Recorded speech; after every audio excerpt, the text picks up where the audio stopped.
Today we're going to talk about price stability. Price stability, as defined by the Governing Council of the European Central Bank, is the year-on-year increase in the harmonised index of consumer prices for the euro area of below 2%. Excuse me, can you explain that in simpler terms, please? Well, imagine a shopping basket filled with a broad range of products such as bread, tomatoes, milk, or things like shoes or computers. The price of this basket of goods is checked regularly, and the annual price increase, and in some rare cases a decrease, is calculated. Broadly speaking, if the increase is lower than 2%, then we have price stability. Is that clearer? OK, let's start at the beginning. Why do we have money at all? Well, if we didn't, we'd all have to exchange things. How would a baker pay for a haircut? By offering the hairdresser some bread. But what if the hairdresser didn't want any? How would he get paid? It all gets very complicated. And that's how money came to be invented. It makes trade easier. But remember, it hasn't always kept its value. There were times when prices shot up.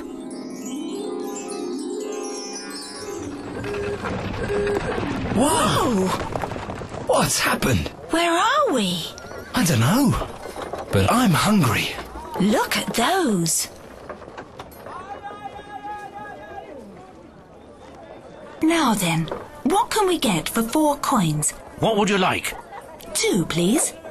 That's not enough. You've increased the price. Why's that? Because people have more to spend than there are goods to buy, the demand for my cakes has risen. And the price of flour has gone up. I have to pay the miller. And the price of wood for my oven has gone up too. It's more expensive for me to bake now. Next. Don't worry. You just need more money. Cool. Thanks a lot. I don't believe it. He keeps on putting his prices up. We'll never be able to buy anything here. Well then, you'd better have more money. Wait a second. I know you. You're inflation. Well done. Because you're so clever, I'm going to give everyone here a cash prize. No, don't! Wow! This is great! No, it's not. If there's too much money around for the same number of products, it pushes up prices and money loses its value. Look what he's asking for that. It's more expensive than it was last month. I used to be able to afford it, but now I can't. Prices are going up all the time, but my pension isn't. And my savings are losing value every day. It's always the less well-off who suffer in times like these. So that's what inflation's all about. And once it's started, it seems difficult to stop. Here it comes again. Let's get out of here.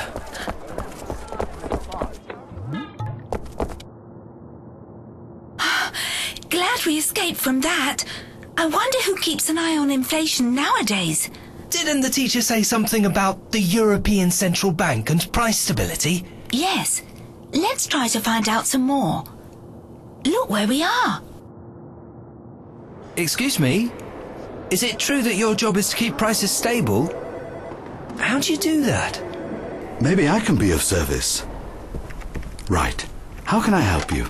Well, we've just seen the inflation monster and the damage it causes. Are you the ones taking care of that? Inflation monster? Yeah, he was just... Oh, you must mean this. That's the inflation monster? But that's tiny. It sure is. And that's because our job is to keep prices stable. We aim to keep inflation below but close to 2% over the medium term. But how do you do that? We figure out if there are risks to price stability. We carry out 2 kinds of analysis. First, we monitor a number of factors, such as economic growth and oil prices. Factors that could push up prices in the short run. And second, we keep an eye on how much money is circulating in the economy, because that could push up prices in the medium to long run. But why? We know that all high inflation in the past was accompanied by too much money being in circulation. If too much money were chasing too few goods, then we would risk having more inflation. Like, if everybody wants to buy the same cakes in the marketplace? Yes, but inflation only occurs if there's a general increase in prices, not only for cakes, but for all goods and services. But what can you do about this? For example, can you prevent the baker from raising his prices? No, we can't. But we decide what the interest rate should be. Let me explain it to you. If you take out a credit to buy a car or a new fridge, for instance, you will pay interest calculated on the basis of an interest rate. In other words, the interest rate is the price of money. The higher the price of money, or the interest rate, the lower the demand for money will be. People are less likely to borrow money when it's too expensive. Exactly. That's why our job is to set the level of interest rates. Making sure that prices remain stable over time. That's right. And having stable prices creates confidence. It makes it easier to save and invest. If you go shopping in a few months' time, things will cost roughly the same as they do now. Also, companies invest more, helping the economy to grow and creating jobs. And that must make a country more prosperous. You see, an increase in this little fellow can be a problem for the economy. He can even make people lose trust in their money, which is why we at the European Central Bank and the Eurosystem take our mission so seriously. Eurosystem? That's the European Central Bank and the national central banks of the countries in the euro area. But you know, that's not all we keep an eye on. Really? Yes. You see, this is deflation. What's that then?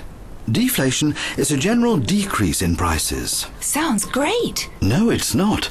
You see, just like inflation, it can also damage the economy.